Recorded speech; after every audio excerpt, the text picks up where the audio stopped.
हम जो सोसाइटी में रहते हैं ना, यहाँ ज्यादातर लोग आपको क्लोज माइंडेड और निगेटिव थिंकिंग वाले ही मिलेंगे और धीरे धीरे बिना आपको पता लगे ये आपके माइंड पर असर डालना शुरू कर देते हैं। सोचो जरा, ये लोग हमें क्या सिखाते हैं? हर किसी से कंपेयर करना, रिस्क नहीं लेना, डर में रहना, हर चीज को ओवरथिंक करना, अपनी सोच पर भरोसा नहीं करना, दूसरों की एडवाइस को अपनी प्रायोरिटी बनाना। धीरे धीरे ये चीजें हमारे माइंड की आदत बन जाती है और फिर हम सोचते हैं, यार मैं ऐसा ही हूं। But the truth is this isn't really your mind, it's the effect of others negativity. अब चलो इसे एक सिंपल एग्जांपल से समझते हैं। सोचो जैसे आप सूप बना रहे हो, अगर उसमें थोड़ी सी भी कड़वाहट या गंदा टेस्ट चला जाए तो पूरा सूप खराब लगने लगेगा, चाहे आपने बनाने टाइम में कितना भी ध्यान रखा हो। Just like that, think of your mind like soup. A little negativity can spoil the whole taste. अब इस प्रॉब्लम की सॉल्यूशन पर बात करते हैं। पॉइंट 1, एडवाइस सच मानना बंद करो। हर किसी की बात वही होती है जो उनके डर और लिमिट से आई होती है। रूल सिंपल है, एडवाइस तभी लोग जो लोग पहले वही अचीव कर चुके हों जो आप चाहते हो। बाकी सब सिर्फ उनके एक्सपीरियंस है, आपकी लाइफ का हिस्सा नहीं। पॉइंट 2, मेंटल डिस्टेंस बनाओ। हम हर किसी से दूर नहीं रह सकते, फैमिली, फ्रेंड्स, नेबर, ऑफिस, लेकिन डिसाइड कर सकते हैं कि किसकी बात को अपनी माइंड में रहने देंगे और किसको इग्नोर करेंगे।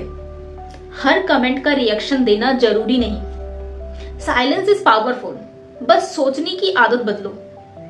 Point 3, daily mind cleaning. जैसे बॉडी रोज क्लीन होती है, वैसे माइंड को भी डेली क्लीन करना चाहिए। सिर्फ दिन में 10 मिनट जो भी डर या निगेटिव थॉट्स हो उसे नोट डाउन करो और खुद से पूछो, ये सच है या किसी और की वरी है? And you will see the magic. Most thoughts fade when you question them. Point 4, comparison सिर्फ डेटा की तरह लो। अगर कोई आपसे आगे निकल गया हो तो जेलस होना बंद करो। Just think, what did they do differently and what can I learn from this.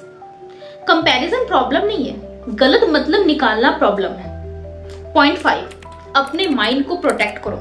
Negative लोगों की सोच को अपनी सोच मत बनाओ। आप तब कमजोर महसूस होते हो जब उनकी बातें आपके डिसीजन का हिस्सा बन जाती है।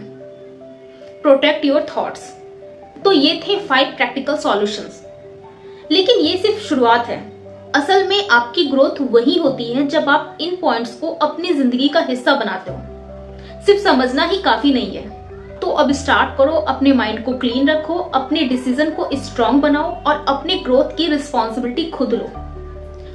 आपका माइंड ही आपकी सबसे बड़ी ताकत है। जो चीजें आपकी ग्रोथ रोकती है उन्हें इग्नोर करो और जो चीज सच में आपके लिए जरूरी है बस वही अपने माइंड में रखो। डिसाइड टुडे, क्या आप अपने माइंड को सेफ रखोगे या दूसरों की निगेटिविटी अपने ऊपर हावी होने दोगे? हर दिन छोटे छोटे स्टेप्स, छोटे एक्शंस लाइफ में बहुत फर्क डालते हैं। Protect your mind, your life will follow. If you like this video, please like, share and comment which point you relate to the most, and don't forget to subscribe the channel.